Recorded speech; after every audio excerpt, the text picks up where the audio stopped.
తెచ్చి పెట్టుకుంటారు, తప్పేముందే. Digital media మెడపై కత్తి పెట్టిన ప్రభుత్వం, ప్రజా సమస్యలపై కథనాలు ఇచ్చినా అంతే. జర్నలిస్టులపై అక్రమ కేసులు లేని జిల్లా లేదు. ప్రతిపక్షాలు సైతం అధికార పార్టీకి కొమ్ము కాస్తున్నాయా? ప్రజల పక్షాన నిలబడుతున్న జర్నలిస్టులకు లభించని మద్దతు, పేరుకే యూనియన్లు, వారి పైరవులకే సరి. ప్రభుత్వ అన్యాయాలను ప్రశ్నించేది ఎవరు? మరి ప్రభుత్వానికి వ్యతిరేక వార్తలు వస్తే జైలుకే. మరి ఎవరు రావాలి? ప్రభుత్వానికి వ్యతిరేక వార్తలు ఎవరు రాయాలి? వ్యతిరేకంగా అంటే వాని మీద ఏం కోపం లేదు, వాని గెట్టు మన గెట్టు పక్కన లేదు, వాడు నాకు చేసిన అన్యాయం లేదు, నేను వానికి చేసిన అన్యాయం లేదు. నేనంటే ఇక్కడ డిజిటల్ మీడియా జర్నలిస్టులు అందరూ. మరి ఎవరు రావాలి? శాటిలైట్ మీడియా ఎందుకు రాస్తలేరంటే ఆయా మేనేజ్మెంట్లకు సంవత్సరానికి ఇంత అని పైకం ఇచ్చేస్తారు. దాంతో అద్భుతంగా రన్ చేసుకుంటారు, కులుకుతూ ఉంటారు. అమెరికాకు అక్కడికి పోయి ఓనర్లు అందరూ ఆరాంసే కులుక్కుంటూ మొత్తం ఉంటారు. మంచి వార్తలు తీసుకొస్తున్నాం. తెలంగాణ వ్యాప్తంగా అధికారంలో ఏ పార్టీ ఉన్నా ప్రభుత్వం చేస్తున్న తప్పులను ప్రధాన పత్రికలు బయట పెట్టవు. అంతకంటే మీడియా ఛానళ్లు అటువైపు దృష్టి సారించవు. దీనికి ప్రధాన కారణం యాడ్ రూపంలో ప్యాకేజీలు ఇవ్వడం. ఇక మిగిలింది డిజిటల్ మీడియా, యూట్యూబ్ మాత్రమే. ప్రజల పక్షాన నిలబడి ప్రభుత్వం చేసిన అన్యాయాలను ఎప్పటికప్పుడు వెలుగులోకి తీసుకొస్తున్నారు. కానీ ప్రభుత్వం జీర్ణించుకోలేక డిజిటల్ మీడియాను ఉక్కుపాదంతో అణిచివేయాలని చూస్తుంది. మొన్నటికి మొన్న మన తొలి వెలుగు రఘు నుంచి నిన్నటి శ్యామ్ వరకు డిజిటల్ మెయిన్ ప్రతినిధులు గాడ్సే పైన కూడా పెట్టిండ్రు. ప్రతినిధులను అరెస్టు చేసి జైలుకు పంపుతున్నారు. చిలక ప్రవీణ్ 3 నెలలు పెట్టిండ్రు. గాడ్సే మీద 4-5 కేసులు పెట్టిండ్రు. జర్నలిస్ట్ శంకర్ పైన కేసులు పెట్టిండ్రు. ఇట్లా అనేక మంది శ్రావ్య పైన కేసులు పెట్టిండ్రు. ఇక్కడ వైఆర్టీవీ రంజిత్ రెడ్డి పైన కేసులు పెట్టిండ్రు. ఇట్లా అనేక మంది పైన కేసులు, మా సూర్యన్న టీవీ అని ఉంటాయి, సూర్యన్న టీవీ పైన కేసులు పెట్టిండ్రు. చాలామంది పైన ఎవడు క్వశ్చన్ చేస్తే వాని మీద కేసులు పెట్టడం. ఏదన్నా ఇక మరి వాడేమన్నా క్వశ్చన్ చేస్తాడంటే అది ఉండదు, మళ్ళీ అది పొరపాటున కూడా ఉండదు. రాజగోపాల్ రెడ్డి మహేష్ గాడ్సే మీద 4-5 కేసులు పెడితే దీంతో సమానమని కొట్లాడుతున్నాడు. అయినా ఎక్కడ డిజిటల్ మీడియాలో వార్తలు ఆగడం లేదు, వాస్తవాలను దాచడం లేదు. ఎందుకంటే ఏ సిద్ధాంతంతో అయితే ప్రజల పక్షాన ఉండి పోరాడాలి అనుకుంటున్నారో ప్రతిపక్ష పాత్ర మీడియానే చేస్తుంది. అధికారంలో ఏ పార్టీ ఉన్నా ప్రతిపక్ష పార్టీలుగా ప్రభుత్వం చేస్తున్న తప్పిదాలను ఎప్పటికప్పుడు ఎండగట్టవలసిన బాధ్యత ప్రతిపక్ష పార్టీలపై ఉంటుంది. కానీ ప్రస్తుతం నెలకొన్న రాజకీయ పరిస్థితుల్లో అధికార ప్రతిపక్ష పార్టీలు అన్నీ కలిసిపోయి ఎవరి పనులు వాళ్ళు గుట్టు చప్పుడు కాకుండా చేస్తుంది. ఇటువంటి వార్త ఎవడైనా రాసిందా రాష్ట్రంలో? ఏ మీడియానా రాసిందా? ఛాలెంజ్ చేసి చెప్తున్నాం. జబర్దస్త్ వార్త, అది నార్మల్ వార్త రాదు.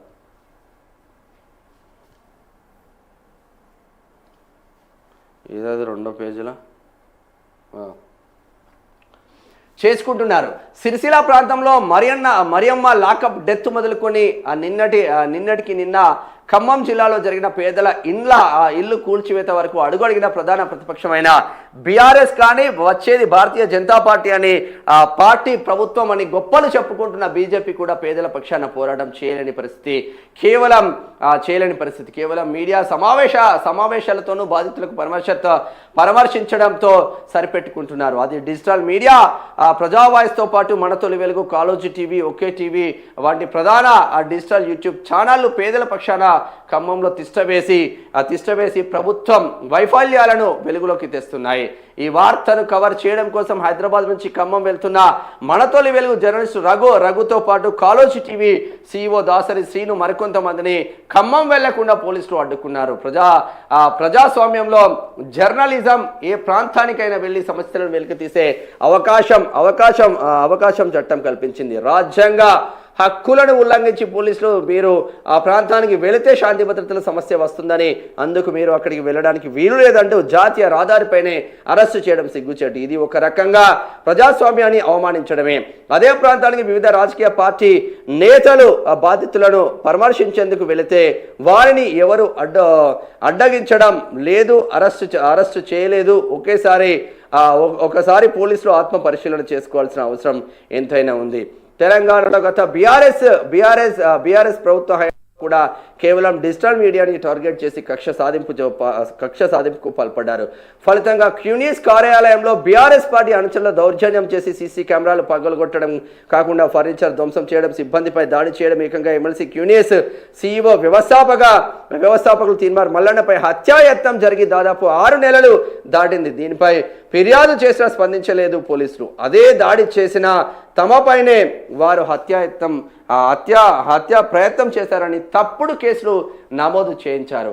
అంతకుముందు పలు సందర్భాల్లో అక్రమ కేసుల్లో ఇరికించి తీన్మార్ మల్లన్నతో పాటు ఆయనతో కలిసి పనిచేస్తున్న 5 మంది జర్నలిస్టులు 90 రోజుల పాటు జైల్లో పెట్టారు. ఈ వ్యవహారం ముగిసిన కొద్ది రోజులకే తొలి వెలుగులో పనిచేసిన రఘును నడి రోడ్లో పోలీసులు కిడ్నాపర్ల లాగా ఎత్తుకెళ్లి దౌర్జన్యంగా జైల్లో పెట్టారు. ఇదంతా కేవలం ప్రభుత్వానికి వ్యతిరేకంగా వార్తలు రాయడం, ప్రజలను చైతన్యపరచడంలో కీలక పాత్ర పోషిస్తుంది. అందుకే ప్రభుత్వం మారింది. డిజిటల్ మీడియా సహకారంతో కాంగ్రెస్ ప్రభుత్వం అధికారంలోకి వచ్చిన ఎంతమంది ఎంత కష్టపడి జైలు జీవితం అనుభవించి గత ప్రభుత్వ వైఫల్యాలను ప్రజలకు ఎండగట్టినట్టు చూపించిన జర్నలిస్టులను సైతం ప్రస్తుత కాంగ్రెస్ ప్రభుత్వం వదలడం లేదు. ఇప్పటికీ నిజాయితీగా పనిచేస్తున్న యూట్యూబ్, డిజిటల్ మీడియా, PDF పత్రికలపై కక్ష సాధింపు పాల్పడుతున్నారు. దీనికి నిదర్శనమే ఇటీవల సమాచార శాఖ మంత్రిగా ఉన్న Ponguleti Srinivasa Reddy digital media YouTube channel రిపోర్టర్లు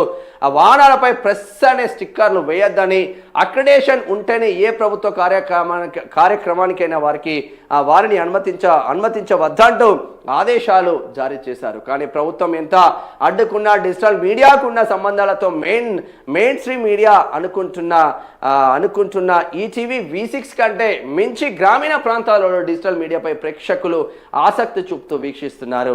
ప్రజా వాయిస్ ప్రారంభించిన కొద్ది నెలలకే సీఈఓ మేనం శ్యామ్ని అక్రమ కేసులో అరెస్టు చేసి రిమాండ్కు తరలిస్తే దానికి సరైన ఆధారాలు లేవని కోర్టు రిమాండ్ను తిరస్కరించింది. అంటే పోలీసులు ప్రజా ప్రతినిధి ఎలా చెప్తే అలా పనిచేస్తున్నారని స్పష్టమవుతుంది.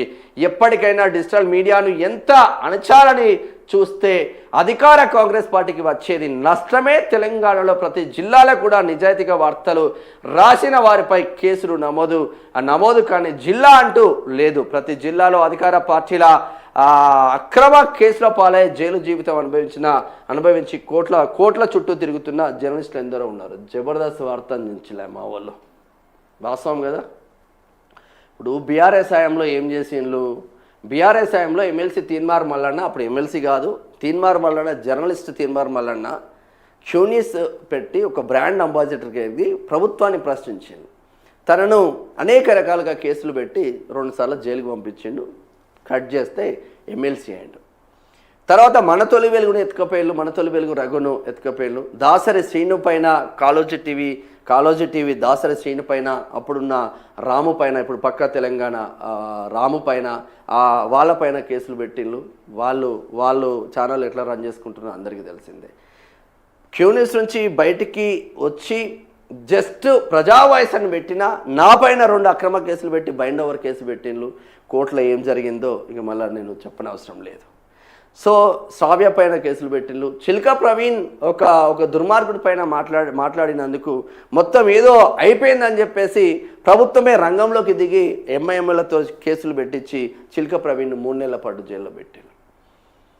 మా ఎమ్మెల్యే సార్ ఏం చేస్తున్నావు సార్ అని మహేష్ గాడ్సే అటువంటి భారత్ యువసేన ఛానల్ పెట్టుకొని క్వశ్చన్ చేస్తూ ఉంటే భారత్ యువసేన ఛానల్ పైన రాజగోపాల్ రెడ్డి కేసులు పెట్టాడు. ఆయన పైన ఇంకా అనేక రకాలుగా కేసులు పెట్టాను. ప్రభుత్వాన్ని ప్రశ్నిస్తున్నారు అని చెప్పేసి జర్నలిస్ట్ న్యూస్ లైన్ శంకర్ పైన కేసులు పెట్టి అక్రమ కేసులు పెట్టి ఇరికించే ప్రయత్నం చేసి జైలుకి పంపించింది. చిల్క ప్రవీణ్ 3 నెలలు జైల్లో పెట్టిండు. న్యూస్ లైన్ శంకర్ అన్నను జైల్లో పెట్టిండు. ఎవరికేది ఏముంటుంది రా భయ్? సరే, ఫ్యామిలీస్ ఇబ్బంది పడతాయి కావచ్చు, ఏడుస్తారు కావచ్చు మా ఫ్యామిలీస్, కానీ మాకంటూ ఒక రోజు వస్తుంది కదా. ఇప్పుడు కొట్టే బలం మా దగ్గర లేకపోవచ్చు, బట్ ఆ కాలానికి సమాధానం చెప్పే గుణమైతుంది కదా. ఎవడు దానికి అతిథులు కాదు కదా. కాలానికి నువ్వు పెద్దోని, నువ్వు చిన్నోని, నువ్వు చిన్న జర్నలిస్టు, పెద్ద ఇవన్నీ ఉండవు కదా. ఇదే యూట్యూబ్ ఛానళ్ళు, ఇదే పీడిఎఫ్ పేపర్లు, ఇదే డిజిటల్ పేపర్లు చేయబట్టే ఇప్పుడున్న దిక్కుమాలిన కాంగ్రెస్ గవర్నమెంట్ వచ్చింది. ఇదే యూట్యూబ్ ఛానళ్ళు లేకపోతే, ఇదే తీన్మార్ మల్లన్న లేకపోతే, ఇదే తొలి వెలుగు రఘు లేకపోతే, ఇదే దాసరి సీను లేకపోతే, ఇదే ఒకే టీవీ శ్రావ్య లేకపోతే, ఇదే చిలక ప్రవీణ్ లేకపోతే, ఇదే న్యూస్ లైన్ శంకర్, ఇటువంటి న్యూస్ లైన్ శంకర్ లేకపోతే అసలు ప్రభుత్వమే వచ్చేది కాదు.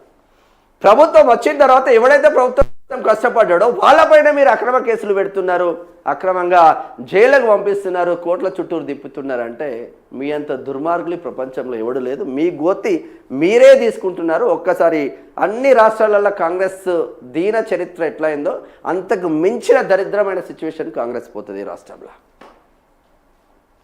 ఎక్సలెంట్ వార్త.